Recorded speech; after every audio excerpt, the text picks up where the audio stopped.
ជម្រាបសួរអ៊ំពូមេងនេះគឺខ្ញុំធ្វើទឹកស៊ុបថ្លាសម្រាប់បបរឲ្យអូនជាដំបូងបន្លែគឺខ្ញុំត្រូវលាងសាប៊ូលាងបន្លែរបស់កុមារដើម្បីឲ្យវាអស់ជាតិកាត់អស់មេរោគហើយបន្លែយើងមានដូចជាស្ពៃក្តោបប៉េងប៉ោះខ្ទឹមប្រាំងដលងប្រាំងឆៃថាវដលងតឡាចប៉មហើយនិងពោតហើយយើងមានថែមគឺគល់ខ្ទឹមផងដែរអ៊ំពូមេងហើយសម្រាប់ដំបូងគឺខ្ញុំដាក់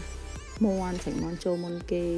សាច់មាន់នេះខ្ញុំប្រើមាន់ខ្សែដើម្បីឲ្យអូនកាន់តែមានជាតិរួចហើយបន្លែក៏ខ្ញុំដាក់ប្រភេទបន្លែណាដែលយើងងាស់ទៅវាអត់ឆាប់ឲ្យលួយអ៊ំពូមេងយើងដាក់មុនតែពេលហើយចាំអាបន្លែដែលថាវាងាយនឹងឲ្យលួយយើងដាក់តាមក្រោយមកហើយសម្រាប់ពេលដែលយើងដាក់ឲ្យអស់គឺយើងដើកភ្លើងតាមតិចបានណាអ៊ំពូមីងដើម្បីឲ្យទឹកហ្នឹងវាថ្លាកុំឲ្យទឹកស៊ុបហ្នឹងវាល្អបើយើងបើកខ្លាំងគឺទឹកស៊ុបហ្នឹងវាល្អយើងហើយមួយទៀតគឺខ្ញុំធ្វើយ៉ាងច្រើនដែរហ្នឹងដើម្បីទុកឲ្យអូនធ្វើ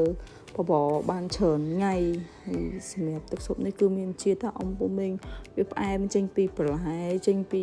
សាច់មកអ៊ំពូមីងណាចាហើយខ្ញុំក៏អត់ភ្លេចដែរជាមួយនឹងពុទ្ធាក្រហមព្រោះអាហ្នឹងជំនួយគ្រាប់ឈាមអ៊ំពូមីងយើងងាស់ខ្ទង់ដូចជាខ្ទង់3ម៉ោងអ៊ំពូមីងមានបានជាអញ្ចឹងរួចហើយយើងក៏ស្រក់វាគឺយើងស្រក់វាដាក់ថង់ឬក៏ដាក់នៅក្នុងពុម្ពកករួចហើយយើងយកទៅដាក់ក្នុងទូកក់យើងអាចទុកប្រើប្រាស់បានហើយសម្រាប់ពេលយើងយកមកបបរឲ្យអូនម្ដងគឺរសជាតិវាផ្អែមឆ្ងាញ់ចេញពីបន្លែពីសាច់ហ្នឹងអ៊ំពូមីងយើងធ្វើមេនុយបបរអីក៏យើងដាក់ត្រូវដែរអរគុណច្រើនអ៊ំពូមេងដែលបានចូលទស្សនា page អូនពូឡងជំរាបលាបាយបាយអ៊ំពូមេង